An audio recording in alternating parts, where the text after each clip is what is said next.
Thanks, Benny, for really leaving that one to linger underneath sound from.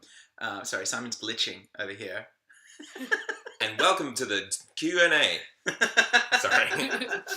Yeah, this is a 30-minute symposium where Simon and me will discuss the merits of The Life Aquatic, Wes Anderson film starring Bill Murray. That was the subject of Simon's thesis because Squished is wrong. So if you've got any questions, fire them into the chat on this side here, I believe, and we'll answer them as we go. There was one person asked, "What's up, dog?" I don't know how I missed that. Nothing. What's up with you? And there was also a question which I quite liked, which was by the Bionic Wizard CTY. Said we've seen a bit about Frieza's backstory. What about Filge and Bobby's? Will we ever know more about them? Actually, we learned a little bit more about Filge in the next podcast. At the show last on Tuesday, the live show, which is the stream we're doing, the show we do in tandem. Filge, as you'll know, will go into a rage occasionally and has to kind of justify it. And there was a thing where the cops were attacking, and she told us that she hated cops because her father, who left her mother for a fairy. A fairy, not a ferry. Yeah. Magical being, not a boring piece of municipal transport over water. I would argue that they're not boring, but let's agree to disagree. And that she walked in on them in flagrante delicto, and as such, she hates police and her father. Also, she calls police from Faerun police goblins. Yeah, regardless of their race. There was a good question, which I just don't want to lose up in the chat, which was, has Hing ever expressed any regret for Frieza being such a psycho? If you've ever listened to the Christmas special that we did at the end of last year, you will see the closest we ever got, I think, to any sort of moral...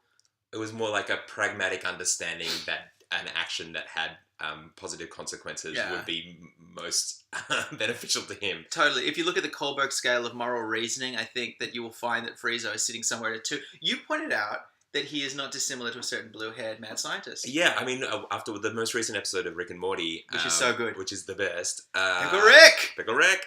I was like, oh yeah, Frieza is... Like, especially in that last bit with him and his... the connection to his Eldritch power. Very reminiscent of, like, of Rick. In terms of, like, how he uses power and how he considers himself in the... Yeah, somebody who believes that their power is both what makes them, like, godlike, but also like a curse they can't escape, and who has like no respect or sympathy for anyone else, and a certain amount of self-loathing. There's a hedonist. Yeah. There was a good question from iDunks, which was, I'm up to date on the podcast. Can you explain how the Chult excursion fits in with the Shadowrunny game?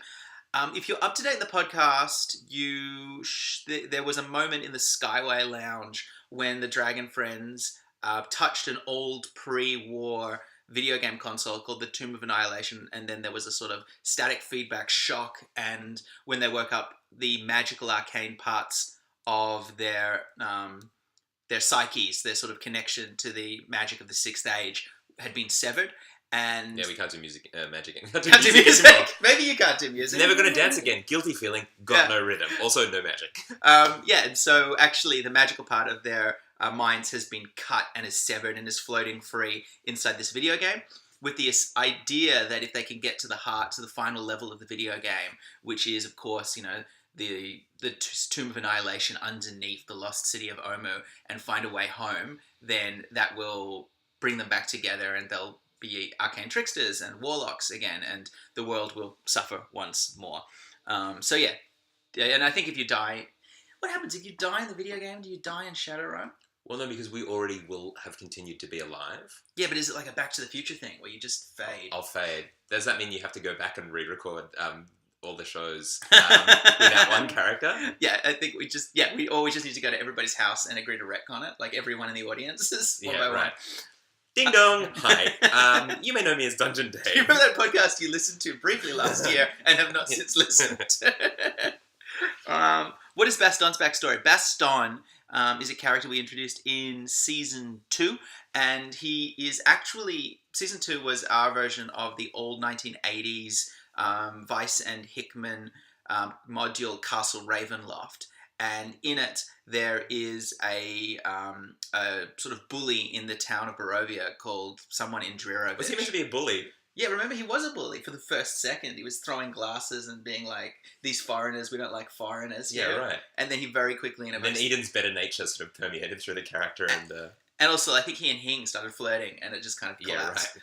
But It's the paraphraser. yeah, and so Baston was very much meant to be just a bit of local colour that we never really lost, and he carries the name sword. He's, I think, related. The Indrirovich and the Zarevich families are like two of the oldest families in Barovia, so he has this sword that has hundreds of years of familial history, and he is a pansexual, lovely, handsome man. Yeah, And- well, he's not a level 3 handsome man anymore. He's a level He's 5 level handsome 5 man. handsome man.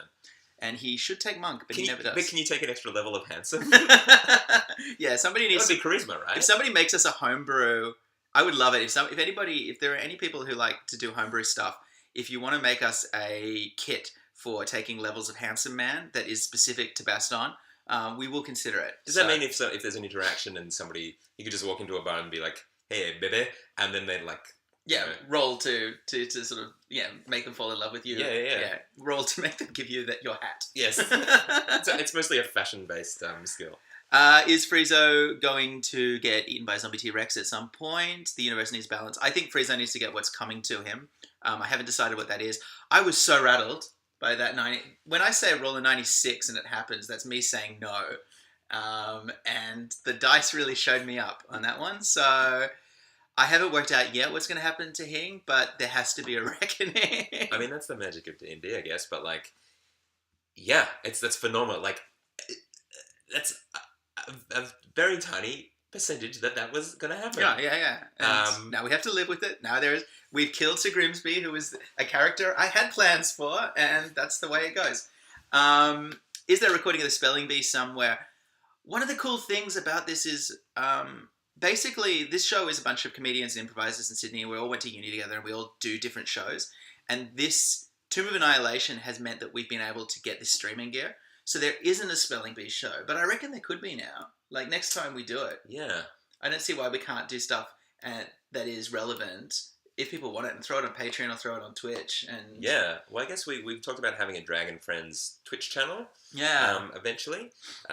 So yeah, it's definitely in the cards. And we want to do other stuff, which we will work out as we go. So one of the things I've said previously in the Q&As that I really want to do after Tomb of Annihilation is I've got a weekly sort of board game group that I play with. That also a bunch of people that are in Dragon Friends, like Tom Walker, Jordan Raskopoulos, and I think that would be really fun to just film. But we also might do things like Michael Hing's obscene spelling show that he does with Alex Lee and Pat Burns. Yeah, it's a lot of fun. So yeah, if you want to see weird shit, and if you're happy for us to try out non-D&D stuff, just encourage it, because it will not take much encouraging. Any other questions? When is the Patreon getting more stuff? This is really frustrating. We wanted something to come out in the Patreon this week, which was the home improvement episode. And I don't know if I've told everyone this. Me and Benny were investigating it. And the sound is so bad. Oh, is it? Yeah, it was really badly recorded. I think everybody is being picked up by the audience mic except for Alex, who is at 200%. Who's the DM? So I guess that makes sense. No, sorry, Alex isn't. No, except for Matt Roden is 200%. Right. Who is playing Tim Allen? So I think what we're going to need to do is find something else, because that was a big plan, because we have been neglecting the Patreon. This Tomb of Annihilation has just been taking so much of our time to deliver. So we want to relaunch the Patreon. I would suggest feel free to sort of pause your payments on the Patreon until Tomb of Annihilation ends, because this is our focus for the next 6 weeks. But when it ends, we are going to really start doing a facelift on the Patreon and getting more content out through that. And I think one of the things we talked about is and we also Ben Jenkins will get that tattoo. Yeah, well, it's like half designed. Why haven't I? No, I can't release it. I can't show you guys. Sorry. But yeah, we talked about sort of if it works, the audio from the stream, turning that into a chunk of podcast potentially for Patreon, just so that you can consume it like in your podcatcher of choice, or And we're also going to start looking at things like early releases. Like, I'm sure people know that our podcast is pre-recorded, and we record 4 weeks worth of content every second Tuesday. So what we might start doing is giving it all to the Patreon like 2 days later, while we keep it sort of going out slower. There are 6 Tomb of Annihilation streams left. Can't we just ADR the Home Improvement show? Look, we could. Well, we'd have to go back to the original transcripts we'd worked beforehand. I don't think we remember much about it. What we might do for Patreon before the end of the year is record another special one-shot where we'll put a poll up on Patreon, see what they want us to do, and we will make a show just for Patreon, because that was the plan for Home Improvement. I think we can probably get everyone together for one session. So we will... That was blurry. We will make good on that. It was a real pity that we lost this show, because it was really... How bad is it? Like, so bad? Unlistenable. Oh, yeah. Unlistenable. Some clips are okay. We might release some clips on Patreon of it. Yeah. And also just some clips to show you how bad it was, so you know we're not holding out on you. How is Tom's Johnny PlayStation album going? I really want that to happen. About 5 people have asked for a Johnny PlayStation album to drop. Tom's the Edinburgh Fringe Festival, because he's a professional clown. And that's trained professional clown. And that's his work. So I imagine he has a bit of downtime. We should probably get in touch and sort of get him. I actually don't know what the writing process is between him and Benny. He writes the lyrics completely, and Benny sets them to music. He's not just going to old poetry that he has in a book from, I'm sure he is. From grade 12. And yeah, cool. We also really want to do a recording of Feelings by Johnny PlayStation, me, meow. And that should come out soon, and that will be a Patreon exclusive, of course, and like the rest of the music. And if anybody has any interest in a Johnny PlayStation like tour T-shirt, that's something we've been toying with doing. We haven't worked out the best way to sort of do it. Maybe a pre-order kind of thing. So once we sort of get the design down, we'll probably put a call out for pre-orders if people are actually interested, just so that we don't end up with 1,000 Johnny PlayStation T-shirts to give to our friends and family for Christmas. And have you started planning out the setting for next season? I have started planning out the setting for next season. I don't want to give too much of it away. I think we're going to keep doing this kind of planes hopping thing that we're having fun with. If you have any ideas, anything you'd really like to see, just any teasers, hit us up. I think it's going to be a little while before the Dragon Friends make it home. Mm-hmm. I think that's the only thing that I would say. I don't know that we are much longer for Earth 2075.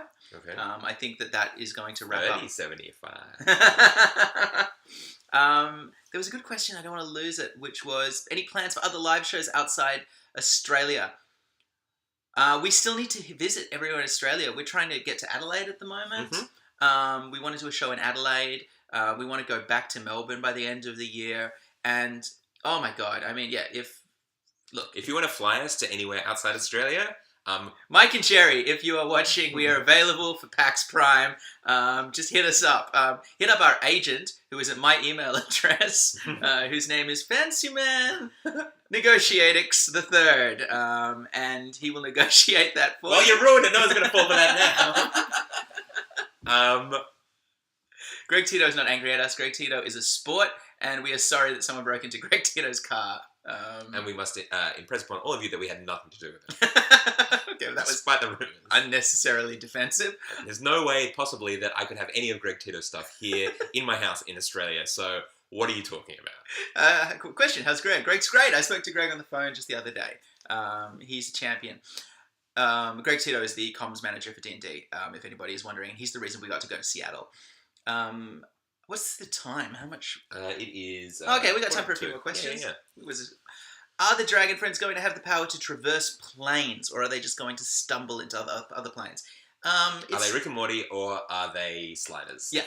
At the moment, they're sliders. That's a really good way of putting it. They're more Quantum Leap. They're more Morty than Rick. And that's because they're still relatively low level, because we do this very slowly. Somebody said in the chat before... oh my God, they're halfway through Tomb of Annihilation and they're like 1/10 of the way through. I'm not up to date on all the other Tomb of Annihilation streams. Is everybody else in the Lost City already? Because we are still stumbling around blindly in the jungle. So, well, no, we're at sea. Which in many ways is worse. Is it? We've gotten further away from the center of Chult. It did occur to us that if we wanted to, we could just sail home, maybe. The reason you probably, oh God, this is such a dorky thing to say. The reason you probably couldn't is you only have a third of a crew left. So you probably don't have, they would exhaust themselves, you get lost, you'll die. So that's the line. If you guys try to get back, that's the line. Other dragon friends, listen up. Will the dead return in the TOA streams? I don't know again how much you guys know about Tomb of Annihilation, but death is very little. Death is nothing is certain in the Tomb of Annihilation. The dead may come back to life. Resurrection magic may not work. So we may see Grimsby again, although he will have been transformed by his experience, and we may have we may still see more characters die. I think Fury's Reach, they killed the Bard in Fury's Reach. Oh yeah, there was a big RIP on the Twitter. Yeah. So yes, who knows what will happen? Yeah, you guys are way behind now. The Grung Massacre, the Reverse Dick Pirate thread. Yeah, all right, mate. Look, we're doing our best. Yeah, but what other streams have had frog people sucking each other off? Yeah, that's my question too. And what's more valuable? Very niche pornography, or just following by the book. Yeah. I wonder if we don't complete it, what happens? If we don't complete it, we'll probably just keep going. We can just keep playing in the sandbox, right? Yeah. I mean, I think that's it's always kind of been our style to sort of kind of find an angle on stuff and obviously do it our own way. But I think to find kind of like the tiny pockets of things and kind of flesh those out, I think is a nice way of doing it, rather than just sort of jumping, thing to thing. Yeah. And just sort of treating it, each is a little, like a little problem to just like conquer and then move forward, but to sort of live in the world and let the characters do weird stuff, like have Friezo call upon his eldritch source of power, etc. So little insights into the character and stuff, and have them keep building. Oh, did 6 Frisky Flames die today as well? Jesus Christ, Chul's killing people. We've had Dilge die. Dilge died. That was a big deal. That's the only player character we've lost. That was Fulger's brother, half brother. And you guys were low enough level that you couldn't res him or anything. You just to let him go. Also, I think he probably had to go to Edinburgh or something. Right? Maybe. Yes. It's funny when you think about just how many different D&D parties there are wandering around Chult that we haven't bumped into each other yet. Although I think there was crossovers, actually. I think Misclicks and Dice Camera Action had a crossover this week. So if anyone comes to Australia, they can be... If you are recording Tomb of Annihilation content, Joe Manganiello, and you come to Australia, feel free to just sort of stumble into our party. We'll make it happen. What is a memorable moment, Simon, from other games of D&D that you've played? Other games of D&D? I would say that the only other game of D&D that I've played outside of this is actually the first one that we played as a practice one, which was kind of like before even the proof of concept kind of pilot show that we did at Giant Dwarf. And what was most memorable about it was that I was rolling really, really well, and I was like doing sweep flips like a ninja. Yeah. And I was like, great, I guess I'll make my character like a halfling rogue. This sounds excellent. And then I have failed to do anything cool, really, since that point. Yeah, that's formed the basis of what you've tried to do in every combat since. Yeah. Have you ever hit anything with an arrow? Surely. Yeah. Oh, you hit an assassin in the Battle of the Ship Line when the two guilds went to war. Yeah, right. That was actually, I think you were quite affected then. I really miss my immovable rod. Yeah, I know. I'm sorry about that. Where is it? It's right now. It's in Waterdeep. It's like under the a drag. cult has it, I guess. Yeah. Somebody points out Clodric died. Yeah, well, Clodric was a weird pedophile, so we were happy to kill Clodric. That was really weird. Andrew Hansen. Character choices, indeed. And Vessin points out as well that actually they couldn't have rezzed Dilge anyway because they didn't take his body with them. And we killed Carla. We killed Ostwick. Oh, we killed heaps of people. Yeah, and we killed Zarovich. He was a beloved character. Did we kill him? The dragon. Oh, sorry, I mean the Strahd. Strahd. Yeah, but did he like? Oh, he's dead. Okay. He was proper killed. Right. It's just so hard to know because the portal opened up and it was all sort of happened in an instant. No, but you saw him collapse into dust. I mean, he's a vampire, so he might come back. For Squished, I still am a werewolf. Robert Pancakes. So Robert Pancakes rears his head occasionally. He hasn't been a werewolf in Chult yet. No. We've only been there for like 5 days or something. No, you've probably been there now because spent a bit of time walking to Fort Belluarian. So Yeah, I'd say right. you've been there for about 10 to 15 days. So I think we're Okay. probably due for a full moon soon. Yeah. But yeah, we don't know exactly when it's going to come up. You keep saying we killed him. What you actually mean is Friezo murdered him. We all carry a lot of guilt, psychic guilt, because we brought Friezo into this world. So I don't think any of us are entirely blameless. Oh yeah, Leonard at the start of the yeah. Filge has killed people. Filge smashed a priest against a tree. Yeah, Father Adonovich. Yeah, I gouged the eyes out of a two-headed kind of ent or something, maybe, or some sort of like double-headed ogre. Oh yeah, Kyle and Jackie O. Kyle and Jackie O. So I mean, we all have blood on our Somebody hands. actually in the end of season 2, and it's on our Facebook. Somebody graphed out all of the deaths Oh yeah. of characters in Dragon Friends and who killed it and why. And also once at a live show, who's been on the channel before, shout out to Felix, gave Hing a wand, a cosplay wand he'd made that had tags tied to it with the name of every person that Friezo's killed. Had he ever written a tag in, like, was that something that existed before? No, this was Felix's Right, idea. okay. I feel like Friezo late at night sits there with a knife and just whittles into his staff or to the back leather of his spellbook, like the names of all the people he's killed. There's a question: if Magic Connection is split in 2075, is Bobby still a werewolf? I would say that's like a blood. No, I think he It's is still. not- I think he is still. It's not a magical choice or a power. It's like It's a curse in yeah. many ways. It's a blood curse. And question for Dave: what sort of notes do you write for Dragon Friends? I've actually been changing them. This last stream, almost nothing. Increasingly in the streams, they're going in different directions. So all of my notes for this week's stream were I had a map of the pirate base inside the cave. I had 4 different characters, the 3 pirate captains and like a first mate and a bartender. I had like all of these different traps and rooms, and the last 5 minutes of it was the anchorage. So I'm trying to be zen about it, but sometimes we just end up going to the library and shopping. Yeah. And that's fine too. That's all allowed. Generally, I do 2 pages of notes, which I write the intro sometimes. Usually I try to write my intro, and then me and Ben send some notes back and forward about the NPCs and come up with names we like. And Ben thinks a little bit about accents or doesn't. And then I just come up with rooms and sort of goals, which we talk, like where I expect it to get at the end. And that's never right. That bit's always wrong. But in case it's not absolutely obvious, like Dave is an excellent DM because he is a writer and a director who has a lot of background in theatre, and has like a very has read a million books and like very into film and stuff. So on the fly, like there's stuff that will happen where only afterwards I'll realize, oh, Dave has just like made that up like off the dome in the moment, and it's You like can usually tell when I'm doing it, because it's when I'm doing the sentences that don't go anywhere is when I'm trying to, like, that's usually me rewriting the story in my head. But I think you'd kind of be hard pressed to sort of find those moments, and I think maybe that they sort of maybe happen more in like the Giant Dwarf shows, where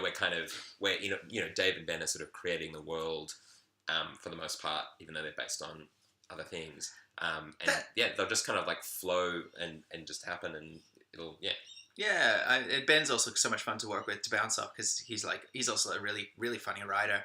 Hartridge, that's a good point. I have a Google document with all of my notes from Tomb of Annihilation first 6 episodes, and so what I'm going to do is after this stream I will upload all of that to Patreon. It's pretty messy, but it's been a while between drinks on the Patreon, so that will be there on basically a $2 up tier.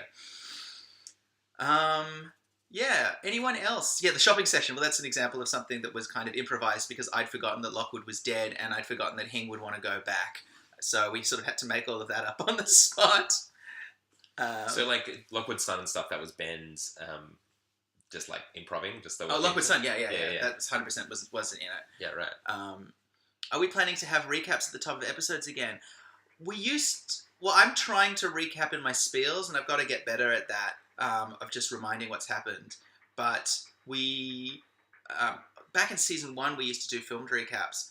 I, no, we would cut recaps, but I think we found that just it's these stories don't follow logical sense, and it wasn't that useful. One of the things we've talked about, which I like, which would be fun to try, is on the next episode of Dragon Friends, and with no dice, we just go around the table and just improvise, like Arrested Development style, where we think things are going to go, which doesn't have to have any bearing. Yeah, right. That's good. So we might try that. And for our other shows, we started doing sort of a recap in song that started being on the podcast, but that ended up sort of being that might be what you mean, Hartree, Yeah. the musical recaps.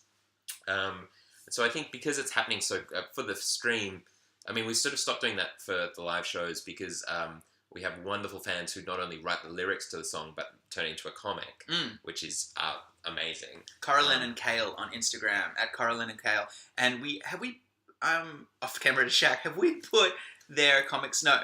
Is that we're just talking to our producer off screen? No, so they have actually drawn a comic, 4 pages per podcast episode, 2 pages per podcast episode, a graphic sort of black and white novel of all of Shadowrun.